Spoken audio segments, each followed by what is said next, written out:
Muslim community की। इनका एक कद्दावर नेता है ओवैसी, बड़ी खतरनाक स्पीच देता, उसकी स्पीच सुन के देखोगे उससे जबरदस्त मुस्लिम कौम के लिए कोई हो ही नहीं सकता, इतना वफादार आदमी ओवैसी। आप लोगों का वो आदमी है जैसे हिंदुओं को हमारे हिंदुओं के नेता ठग रहे हैं ना, ऐसे ही ओवैसी आप लोगों को ठग रहा है। उत्तर प्रदेश के चुनाव के अंदर 90 सीट ऐसी थी जो 2-2.5-3 हजार वोटों के अंतर से आ रहे हैं।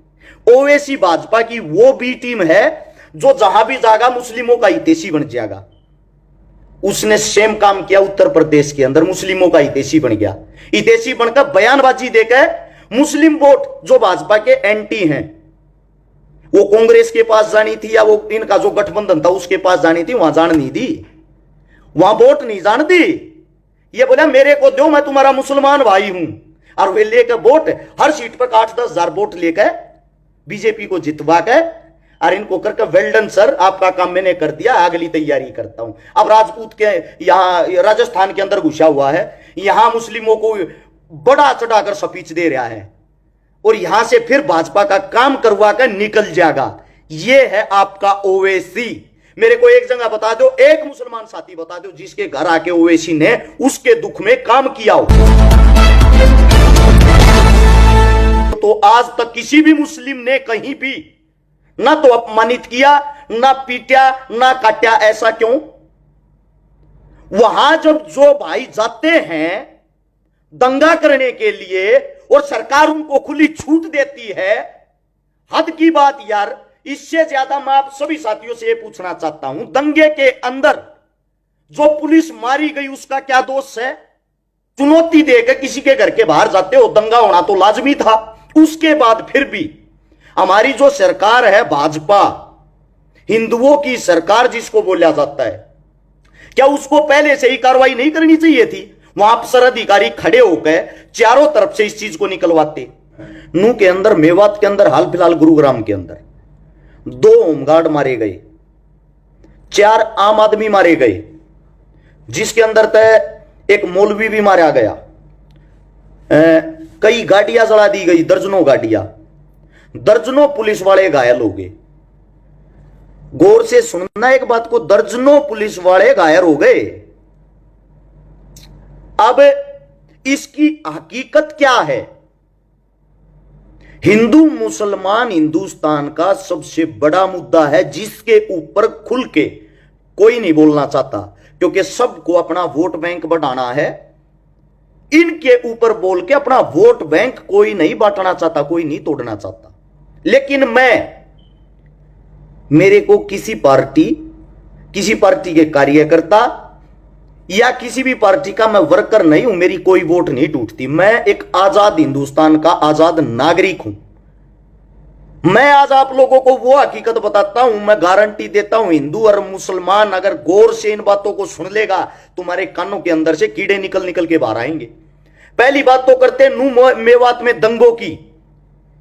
सबसे पहले अगर आप साथियों को नहीं पता होता, मानेसर से एक भाई अपना जिसने वीडियो डाली थी कि हम यात्रा निकालेंगे नू और मेवात के अंदर, वीडियो डाल दी। उससे अलग एक भाई और था, उसने भी वीडियो डाली थी कि नू मेवात के अंदर हम यात्रा निकालेंगे।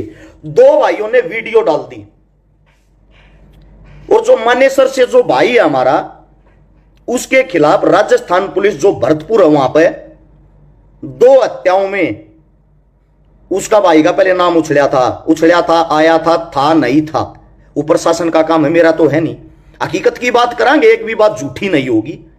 और आप सभी साथियों से बस इतना कहूंगा, इस वीडियो को इस देश के कोने कोने तक जरूर पहुंचाना। आज वो हकीकत बताऊंगा जो आप लोगों ने नहीं पता, नहीं सुनी होगी। ना कोई नेता, ना कोई मंत्री बोलने की हिम्मत रखता। नासिर और शायद जमशेद नाम था, दोनों मुस्लिम कम्युनिटी से थे, मुस्लिम परिवार से थे, जिनको भरतपुर से उठाया गया और भिवानी के अंदर जला दिया गया। उनकी डेड बॉडी मिली बोलेरो गाड़ी के अंदर, जिसमें जिस भाई ने वीडियो डाली मानेसर से, उस भाई का बाई नेम FIR में था। फिर कुछ टाइम के लिए उसका नाम शायद काट दिया, फिर दोबारा से लिख दिया। वो भाई राजस्थान पुलिस की नजर में फरार है। और वो वीडियो डालता है फरार आदमी 2 दिन पहले, हम नू और मेवात के अंदर यात्रा निकालेंगे जिसके अंदर सभी हिंदू भाइयों को बढ़ चढ़ के भाग लेना है। जय श्री राम सभी भाइयों को वीडियो डाल दी और मैं भी वहीं मिलूंगा। नू का जो अधिकारी था, ऐसा क्या हुआ भाई जिसको वहां सिक्योरिटी चाहिए, जिसको वहां पे ये देखना चाहिए कि हिंदू मुस्लिम आमने सामने होंगे, कोई घटना ना घट जाओ, छुट्टी पे चला जाता है उस दिन, यानी कि जिस दिन ये यात्रा निकलनी थी छुट्टी पे चला जाता है वो। यानी कि जहां पुलिस का अलर्ट रहना जरूरी है वहां से पुलिस बैग में हट जाती है। एक फरार आदमी वीडियो गिर के आता है, उसको पुलिस उसको पकड़ेगी, कार्रवाई करेगी या पुलिस उससे बचेगी? सबसे पहली बात आंख कान खोल के सुनना इन बातों को। उसके बाद क्या होता है, वहां पे भाई चले गए हमारे हिंदू भाई, हिंदू भाइयों ने नारे लगाए जय श्री राम। नू और मेवात की जो आबादी है वहां ज्यादातर संख्या मुस्लिमों की है, मुसलमानों की।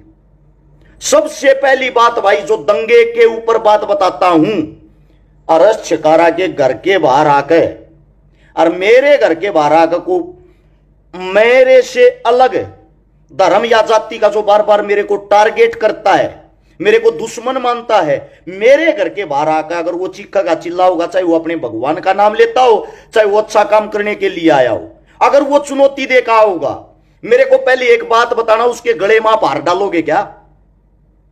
आप उसको हार डालोगे? नहीं डालो ना।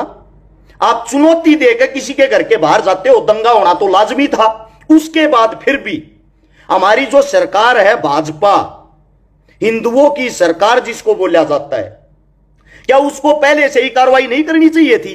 वहां अफसर अधिकारी खड़े होकर चारों तरफ से इस चीज को निकलवाते। अब कुछ भाई मेरे कहेंगे छिकारा राजनीति करने लग गया, राजनीति की बातें करने लग गया, नीचे कमेंट करें। बात सुनो, मैं भी गया हूं नू और मेवात में, इस हिंदुस्तान के हर कोने में गया हूं, और मेरी जो जाति है, मेरा जो धर्म है, हिंदू धर्म से आता हूं, सबूत के साथ। महाकाल का मंत्र हाथ पे लिखा हुआ है, हाथ में किकडोरा दिखता होगा। मंदिरों में हर जगह दान देना जैसा मेरे से होता दान भी देता हूं, भगवान में विश्वास भी रखता हूं, आस्था भी रखता हूं। मेरे को तो आज तक किसी भी मुस्लिम ने कहीं भी ना तो अपमानित किया, ना पीटा, ना काटा। ऐसा क्यों? वहां जब जो भाई जाते हैं दंगा करने के लिए और सरकार उनको खुली छूट देती है, हद की बात यार। इससे ज्यादा मैं आप सभी साथियों से यह पूछना चाहता हूं, दंगे के अंदर जो पुलिस मारी गई उसका क्या दोष है? चलो आम जनता मर जाती है, मैं वादे के साथ कहता हूं एक बार ये जितने भी हिंदू बन के गए थे सबका इतिहास निकालना, चेक करना, एक भी आपको इनके अंदर एसपी का, डीएसपी का, एसडीएम का लड़का और बच्चा नहीं मिलेगा। सब के सब बेरोजगार मिलेंगे जिनके हाथ में कटोरा दे दिया और उनको एक चीज सिखा दी, आप धर्म के नाम पर चिल्लाते रहो, चीखते रहो, क्योंकि रोजगार और काम तो रहा नहीं। आज मैं आप लोगों से एक बात पूछना चाहता हूं, जो धर्म के ठेकेदार है, सबसे पहले एक बात बता दो, हिंदू है कौन? किसको हिंदू माने हम? 2016 में जाटों को पीटा गया आरक्षण के नाम पे, जो एक जातीय दंगा था, पीटा गया। सरकार के खुद बयान थे कि ये तो जाट है, हिंदू तो है नहीं। उसके बाद गुज्जरों को पीटा गया राजस्थान में आरक्षण के नाम पे, गुज्जर भी हिंदू नहीं थे, वो भी गुज्जर बन गए उस टाइम। मराठों को पीटा गया महाराष्ट्र के अंदर, वो भी हिंदू नहीं। पटेलों को पीटा गया गुजरात के अंदर, वो भी हिंदू नहीं। उत्तर प्रदेश जिसमें कभी दबदबा होता था ब्राह्मणों का, पंडितों का, रिकॉर्ड निकालना अपनी भाजपा हिंदुओं की सरकार का। 2750 एनकाउंटर हुए हैं पिछले 5 सालों में, उनमें से 2500 एनकाउंटर पंडितों के, ब्राह्मणों के हुए हैं, मुस्लिमों के नहीं। आपके कानों तक सिर्फ वो खबर पहुंचाई जाती है जिसको देख के आप लोग आक्रोश में आ जाओ। मणिपुर के अंदर एक बेचारी बहन को नग्न अवस्था में करके क्रूरता के साथ उसकी वीडियो वायरल होती है ना? क्या वो हिंदुस्तान का हिस्सा नहीं? वो जो इज्जत लूट रही थी वो हिंदुस्तान की बेटी की इज्जत नहीं थी क्या? उसके ऊपर कुछ एक्शन नहीं लेना चाहिए था? कहां चले गए थे भाई ये बजरंग दल, हिंदू दल, फलाना दल, मुस्लिम दल? उस लड़की के लिए, उस बेटी के लिए तो नहीं खड़े हुए आप लोग। मतलब जहां आपको कुत्ते की तरह मीडिया को हिंदू मुस्लिम दिखाई दिया, वहीं से टीआरपी लेनी शुरू। इससे अलग आप लोगों के पास कोई काम नहीं। भाजपा ने लोगों की ऐसी हालत बना दी, ऐसा माइंड वॉश कर दिया है, सरपंची का चुनाव भी बिना हिंदू मुस्लिम के नहीं जीत सकते। यह भाजपा की हाल की कड़वी सच्चाई है। और हिंदू मुसलमान करवा भी कौन रहे? पहले तो हिंदू सुनो और फिर मुस्लिमों, आप लोग भी कान खोल के सुनना। जाट, ब्राह्मण, गुज्जर, मराठे, पटेल, ये तो आप लोगों को मैंने बता दिया, इनकी हिंदुओं में गिनती ही नहीं, सबको पीटा गया इनकी जाति का नाम लेके। अब आता दलित समाज। दलित समाज के अंदर जितनी भी जातियां आती हैं, सबको मंदिरों तक चढ़ने भी नहीं दिया जाता। आज भी गांवों के अंदर न्यो कहें तब भगवान दूषित हो जाएगा। ऐसे ऐसे गांव, ऐसी ऐसी खबर मैंने देखी है, दलित समाज के भाइयों को किसी की जब मृत्यु हो जाती है शमशान घाट में, अंतिम संस्कार तक नहीं करने दिया जाता कि आप दलित हो, यह शमशान आपके नहीं है। मैं आपसे यह पूछना चाहता हूं, मेरे को आज यह बता दो, हिंदू है कौन?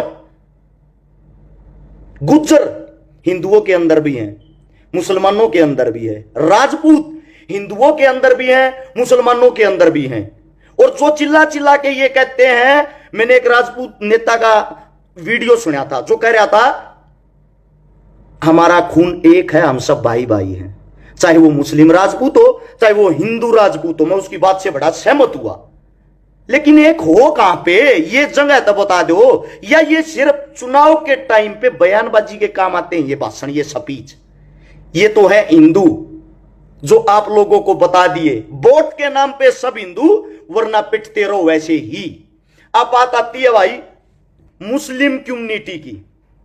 इनका एक कद्दावर नेता है ओवैसी, बड़ी खतरनाक स्पीच देता, उसकी स्पीच सुन के देखोगे उससे जबरदस्त मुस्लिम कौम के लिए कोई हो ही नहीं सकता, इतना वफादार आदमी ओवैसी। आप लोगों का वो आदमी है जैसे हिंदुओं को हमारे हिंदुओं के नेता ठग रहे हैं ना, ऐसे ही ओवैसी आप लोगों को ठग रहा है। उत्तर प्रदेश के चुनाव के अंदर 90 सीट ऐसी थी जो 2-2.5-3 हजार वोटों के अंतर से आ रही हैं। ओवैसी भाजपा की वो भी टीम है जो जहां भी जाएगा मुस्लिमों का हितैषी बन जाएगा। उसने सेम काम किया उत्तर प्रदेश के अंदर, मुस्लिमों का हितैषी बन गया। हितैषी बनकर बयानबाजी देकर मुस्लिम वोट जो भाजपा के एंटी हैं, वो कांग्रेस के पास जानी थी या वो इनका जो गठबंधन था उसके पास जानी थी, वहां जान नहीं दी, वहां वोट नहीं जान दी।